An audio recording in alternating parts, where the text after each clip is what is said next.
श्री गणेशाय नमः। ओम श्री जगदम्बिकाय नमः। श्रीमद् देवी भागवत स्कंद 5 अध्याय 24 और 25। धूम्रलोचन और देवी का संवाद तथा धूम्रलोचन वध। व्यास जी कहते हैं, भगवती जगदम्बा की बात सुनकर सुग्रीव के आश्चर्य की सीमा ना रही। उसने कहा, सुंदर भुवों वाली देवी, तुम स्त्री स्वभाव के कारण सहसा यह क्या कह रही हो? अरे भामिनी, जिन्होंने इंद्र सहित संपूर्ण देवताओं तथा अन्य दुर्दांत दैत्यों को भी परास्त कर दिया है, उन्हें तुम संग्राम में जीतने की इच्छा कैसे रखती हो? त्रिलोकी में कोई भी ऐसा नहीं है जो समर में शुंभ को जीत सके। कमल पत्राक्षी, ऐसी स्थिति में तुम में क्या सामर्थ्य है जो तुम उनके सामने युद्ध में थोड़ी देर भी टिक सको? सुंदरी, बिना सोचे समझे कभी भी कोई वचन नहीं कहना चाहिए। अपने और विपक्षी के बल को जानकर ही समय के अनुसार बात करना उचित है। त्रिलोकी के अध्यक्ष महाराज शुंभ तुम्हारे रूप पर मोहित हो जाने के कारण प्रार्थना कर रहे हैं। तुम उनका मनोरथ पूर्ण करो।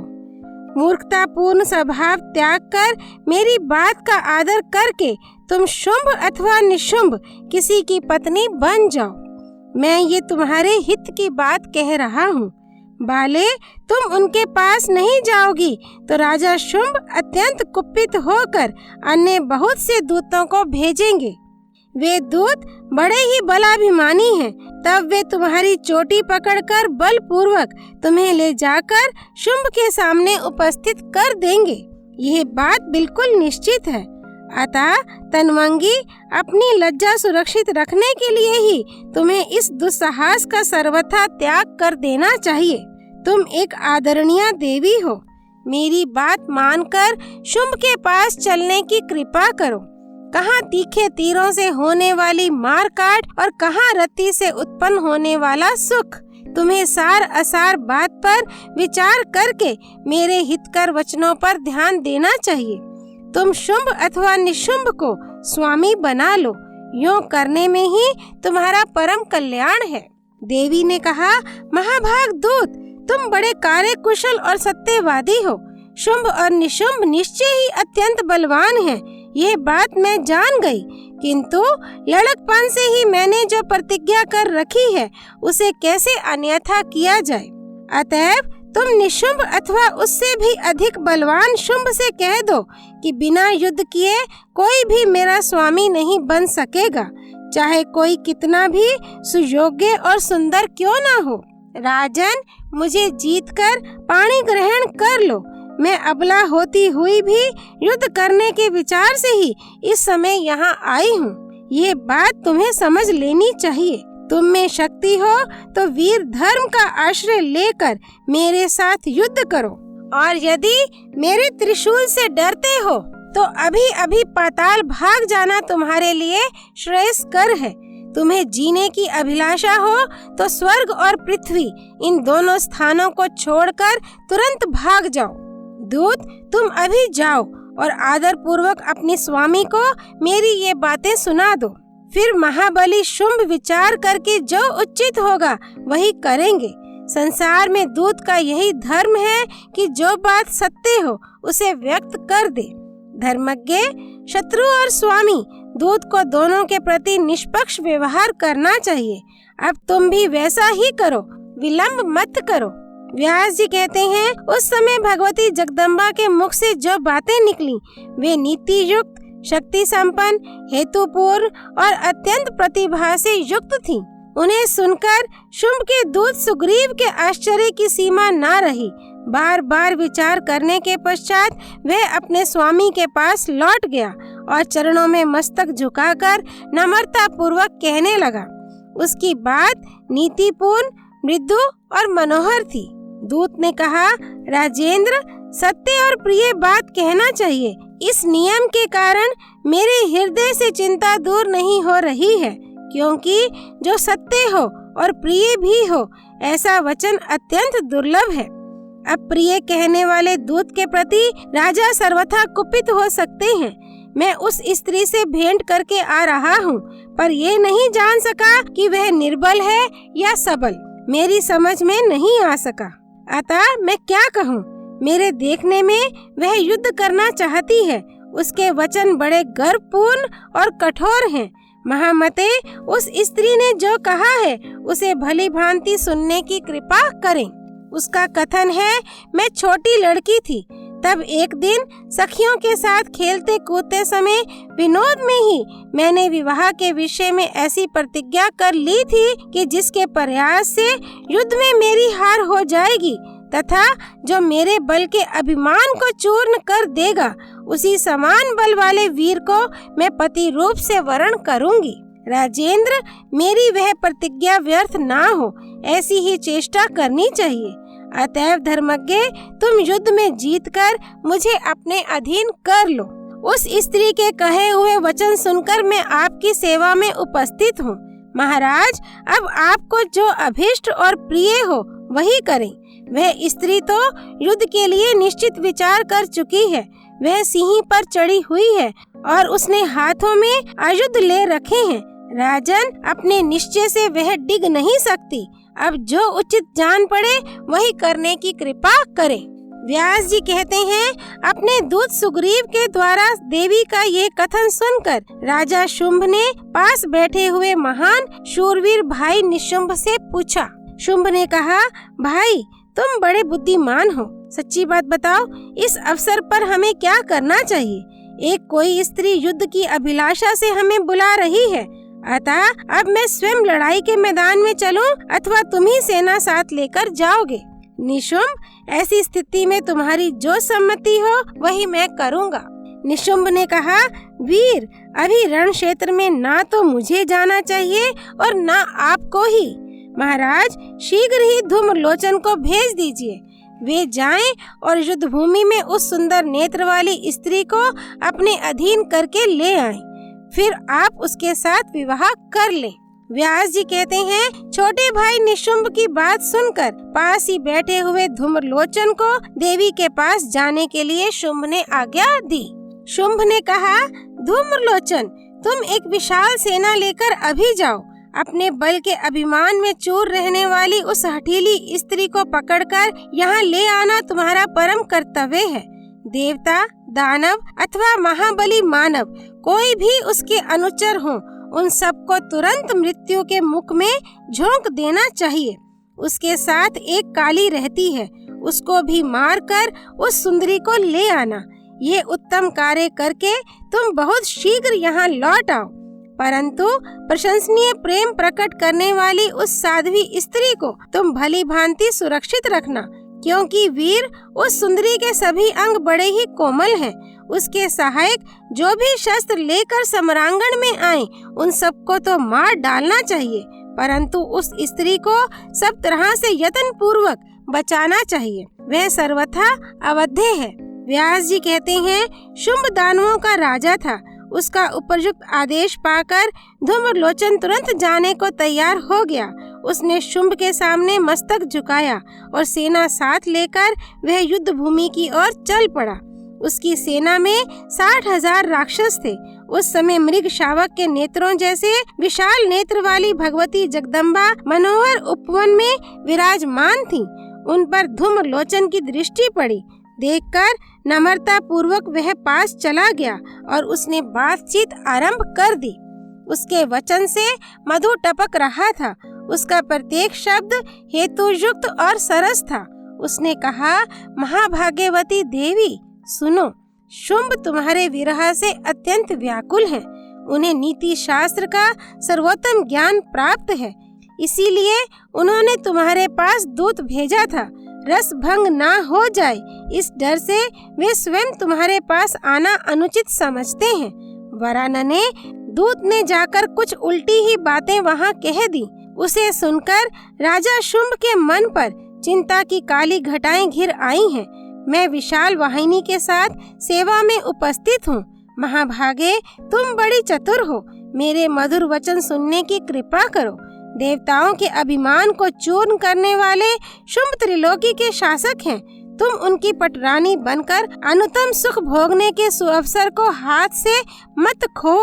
उनकी बड़ी बड़ी भुजाएं हैं, काम संबंधी बल का रहस्य उन्हें विदित है, वे अवश्य विजय पा जाएंगे। तुम चित्र विचित्र हाव भाव करो, वे भी वैसे करने में सहमत हो जाएंगे। इस विषय के साक्षित्व का काम ये काली करेगी। परमार्थ वेता महाराज शुंभ इस प्रकार संग्राम करके विजयी होने के पश्चात सुख शैया पर सोकर अपना श्रम दूर करेंगे। तुम्हारी बात सुनते ही शुंभ सम्यक प्रकार वशीभूत हो गए हैं। मेरा सुंदर वचन पथ्य एवं हितकारक है, तुम इसका अवश्य पालन करो। गणाध्यक्ष शुंभ की सेवा से विमुख रहना तुम्हारे लिए अनुचित है। उनके सहयोग से तुम अत्यंत ही आदर की पात्र बन जाओगी। वे अवश्य ही मंदभागी हैं, जिन्हें तुम्हारे साथ अस्त्र युद्ध करना अभीष्ट है। सूरत वल्लभे कांते, वे तुम्हें पाने के सदा अधिकारी हैं। तुम जैसे अपने मुख के मध्य से सिंचित करके बकुल और कुर्बक वृक्ष को विकसित करती हो, वैसे ही अपने स्नेह रस युक्त पदाघात से राजा शुंभ को आह्लादित करने की कृपा करो। व्यास जी कहते हैं, इस प्रकार कहकर धूम्रलोचन चुप हो गया। तब भगवती कालिका ने हंसकर उत्तर दिया, अरे नीच, तेरी बातें तो ऐसी हैं मानो तू कोई नट हो। तू मिथ्या मनोरथों को मन में स्थान देकर मीठी बातें बक रहा है। अरे मूढ़, यदि तुझ पराक्रमी वीर को सेना सहित दुरात्मा शुंभ ने भेजा है, तो अब व्यर्थ की बातें छोड़कर युद्ध के लिए तैयार हो जा। देवी को क्रोध आ गया है। वे शुंभ, निशुंभ तथा तेरे अतिरिक्त अन्य भी जो अत्यधिक बलवान हैं, उन्हें बाणों से मारकर ये अपने स्थान पर पधार जाएंगी। कहाँ तो वह प्रचंड मूर्ख शुंभ और कहाँ विश्व को विमोहित करने वाली भगवती जगदम्बा। इन दोनों का वैवाहिक संबंध संसार में सर्वथा अयुक्त है। क्या कहीं अत्यंत कामातुर होने पर भी सिहिनी सियार को, हथिनी गधे को और सुरभि गौ साधारण सांड को अपना पति बना सकती है? यह असंभव है। तू जा और शुंभ एवं निशुंभ से मेरी सच्ची बात कह दे। उनसे मेरा अनुरोध है कि तुम या तो युद्ध करो, नहीं तो अभी तुरंत पाताल के लिए प्रस्थान करो। व्यास जी कहते हैं, महाभाग, भगवती का यह कथन सुनकर धूम्रलोचन की आंखें क्रोध से लाल हो गईं। उस दैत्य ने भगवती काली से कहा, दुर्दर्शे, तुम्हें और इस मतवाले सिंह को सदा के लिए सम्रांगण में सुलाकर इस स्त्री को लेकर मैं महाराज के पास चला जाऊंगा। यह बिल्कुल निश्चित है। कलह में प्रेम रखने वाली कालिके, इस अवसर पर रस भंग ना हो जाए, इसी भय से मैं डरता हूँ। अन्यथा अभी अभी अपने तीखे बाणों से तुम्हें मृत्यु के मुख में झोंक देता। कालिका ने कहा, मूर्ख, क्यों अनाप शनाप बक रहे हो? धनुष धारण करने वाले वीरों का ये धर्म नहीं है। तुम अपनी पूरी शक्ति लगाकर बाण चलाने से मत चूको। तुम्हारा यमराज की सभा में उपस्थित होने का समय बिल्कुल समीप है। व्यास जी कहते हैं, भगवती कालिका की बात सुनकर धूम्रलोचन ने एक दृढ़ धनुष हाथ में ले लिया और देवी पर बाण वर्षा आरंभ कर दी। उस समय इंद्र आदि देवता श्रेष्ठ विमानों पर बैठकर प्रशंसा पूर्वक एक स्वर से देवी की जय हो यह जयकार लगा रहे थे। अब काली और धूम्रलोचन में अत्यंत भयंकर युद्ध होने लगा। बाण, तलवार, गदा, शक्ति और मूसल आदि अस्त्र शस्त्र चलने लगे। धूम्रलोचन के रथ में गदे जुते थे। कालिका ने पहले उन्हें बाणों से मारकर यमलोक भेज दिया। इसके बाद रथ के टुकड़े टुकड़े कर दिए। फिर वे बार बार ठठाकर हंसने लगी। भारत, तब धूम्रलोचन दूसरे रथ पर बैठ गया। क्रोध से उसके सर्वांग जल रहे थे। उसने कालिका के ऊपर अनगिनत बाणों की वर्षा आरंभ कर दी। बाण उनके पास तक पहुंच भी नहीं पाते थे कि देवी उन्हें काट डालती थी। तत्पश्चात कालिका ने बहुत से तीक्ष्ण बाण धूम्रलोचन पर चलाए। देवी के उन बाणों से उस दानव के हजारों अनुचर निष्प्राण हो गए। रथ कटकर गिर गया। सारथी और रथ खींचने वाले गधे सभी काल के ग्रास बन गए। काली के बाण ऐसे प्रचंड थे मानो विषधर सर्प हों। उनके आघात से धूम्रलोचन के धनुष की धज्जियां उड़ गईं। देवताओं को प्रसन्न करने के लिए भगवती शंख ध्वनि करने लगी। अब रथहीन धूम्रलोचन के क्रोध की सीमा ना रही। उसके पास एक लोहमय सुदृढ़ परिघ था। उसे हाथ में उठाकर वह देवी के रथ के सन्निकट आ गया। उस समय धूम्रलोचन की आकृति इतनी भयंकर हो गई थी मानो साक्षात काल हो। वह काली की बातों से भर्त्सना करने लगा। अरे कुरूपे, पिंगल लोचने, मैं अभी अभी तुम्हें मार डालता हूँ। यूं कहकर उसने तुरंत आगे बढ़कर देवी पर परिघ फेंका। इतने में भगवती जगदम्बा ने ऐसा हुंकार किया कि उसके प्रभाव से धूम्रलोचन जलकर राख हो गया। धूम्रलोचन जलकर भस्म हो गया। यह देखकर सैनिकों के हृदय में अत्यंत आतंक छा गया। वे तुरंत भाग छूटे। बाप रे बाप पुकारते हुए वे भागे जा रहे थे। धूम्रलोचन का निधन देखकर देवताओं के मन में अपार हर्ष छा गया।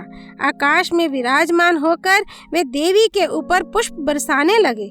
राजन, उस समय सम्रांगण का दृश्य बड़ा ही भयानक हो गया था। अनेकों दानव मरे पड़े थे। हाथियों, घोड़ों और गधाओं की लाशें बिछी थी। युद्ध भूमि में पड़े हुए निष्प्राण दानवों को पाकर गीद, कौवे, सियार, बाज और पिशाच नाचने तथा कोलाहल करने में व्यस्त थे। अब भगवती जगदम्बा युद्ध भूमि से अलग होकर कुछ दूर चली गईं और उन्होंने उच्च स्वर से शंखनाद आरंभ कर दिया। वह ध्वनि विपक्षियों के लिए अत्यंत भयप्रद थी। उस समय शुंभ अपने भवन पर विराजमान था। उसे शंख ध्वनि सुनाई पड़ी। थोड़ी देर के बाद भागे आते हुए दानव दिखाई पड़े। उनका अंग अंग छिद गया था। रुधिर से वे भीगे हुए थे। मंच पर बैठकर युद्ध करने वाले दानवों के भी हाथ, पैर और नेत्र टूट फूट गए थे। उनकी पीठ, कमर और गर्दन कट गई थी। मुंह से केवल चिल्लाहट निकल रही थी। उनकी स्थिति देखकर शुंभ और निशुंभ ने पूछा, धूम्रलोचन कहाँ गया? तुम लोग ऐसे छिन्न भिन्न होकर क्यों आ रहे हो? सुंदर मुख वाली वह स्त्री क्यों नहीं लाई गई? अरे मूर्खो, सारी सेना कहाँ गई? तुम घबरा क्यों रहे हो? ठीक ठीक बताओ तो सही, ये भय बढ़ाने वाली शंख ध्वनि अभी किसकी हो रही है? गण बोले, सारी सेना मर खप गई। धूम्रलोचन के प्राण पखेरु उड़ गए। संग्राम भूमि में यह अमानुषिक घटना कालिका के द्वारा घटित हुई है और यह आकाशव्यापी शंख ध्वनि अंबिका की हो रही है। देवताओं का हर्ष बढ़ाना और दानवों को शोकाकुल करना इस शंखनाद का मुख्य प्रयोजन है। राजन, जिस समय देवी के सिंह ने समस्त सैनिकों को मार डाला और बाणों के आघात से सब रथ टूट गए तथा घोड़ों की चेतना समाप्त हो गई, तब देवताओं के आनंद की सीमा ना रही। वे आकाश में विराजमान होकर पुष्प बरसाने लगे। हमने देखा कि सारी सेना युद्ध में काम आ गई। धूम्रलोचन इस लोक से चल बसे। तब हमने मन में निश्चय कर लिया कि हमारी विजय असंभव है। राजेंद्र, आप विचार कुशल मंत्रियों के साथ बैठकर परामर्श करने की कृपा करें। महाराज, आश्चर्य तो यह है कि वह जगदम्बिका अभी अकेली है। उसके पास एक भी सैनिक नहीं है, पर यह निश्चय है कि किसी भी विपत्तिग्रस्त समय में संपूर्ण देवता उसकी सहायता करने के लिए तैयार हो जाएंगे। ज्ञात हुआ है विष्णु और शंकर भी समयानुसार उसके समीप रहते हैं। लोकपालगण आकाश में रहते हुए भी इस अवसर पर उस देवी के समीपवर्ती बने हुए हैं। सुरतापन, भूत, पिशाच, यक्ष, गंधर्व, किन्नर और मनुष्य, ये सभी समय आने पर उसके सहायक बन सकते हैं, ऐसी मान्यता रखनी चाहिए। हम अपनी समझ से ऐसा अनुमान करते हैं कि सभी अंबिका के सहायक बन जाएंगे। ऐसी स्थिति में अपने अभिष्ट कार्य की कोई आशा नहीं करनी चाहिए। वह एक ही देवी चराचर सहित अखिल जगत का संहार कर सकती है। फिर इन थोड़े से दानवों को मार डालना उसके लिए कौन सी बड़ी बात है? महाभाग, इस बात को समझ बूझकर आपकी जैसी रुचि हो करें। सेवक का कर्तव्य है कि जो बात हितकर एवं सत्य हो वही 90 तुल्य शब्दों में स्वामी के सामने निवेदन कर दे। व्यास जी कहते हैं, अपने अनुयायियों के वचन सुनकर शत्रु सेना को कुचल डालने की शक्ति रखने वाला शुंभ छोटे भाई निशुंभ को लेकर एकांत स्थान में चला गया और उससे पूछने लगा, भाई देखो, कालिका ने अभी धूम्रलोचन को मार डाला है। सारे सैनिक मृत्यु मुख में चले गए। कुछ टूटे फूटे अंगों वाले अनुचर भागकर आए हैं। अभिमान में चूर रहने वाली वही देवी शंख ध्वनि कर रही है। इससे सिद्ध होता है कि सम्यक प्रकार से काल की गति को समझना ज्ञानी पुरुषों के लिए भी कठिन है। काल की ऐसी महिमा है कि उसके प्रभाव से तृण वज्र के समान, वज्र तृण के समान और अत्यंत शक्तिशाली भी सर्वदा निर्बल हो जाता है। महाभाग, मैं तुमसे पूछ रहा हूँ, ऐसी परिस्थिति में अब आगे क्या करना चाहिए? देव हमारे प्रतिकूल है, इसी कारण ये अंबिका यहाँ आई है। निश्चय ही इस पर मन गड़ाना अनुचित है। वीर, बताओ, शीघ्र ही यहाँ से भाग चलने में कुशल है या युद्ध करने में?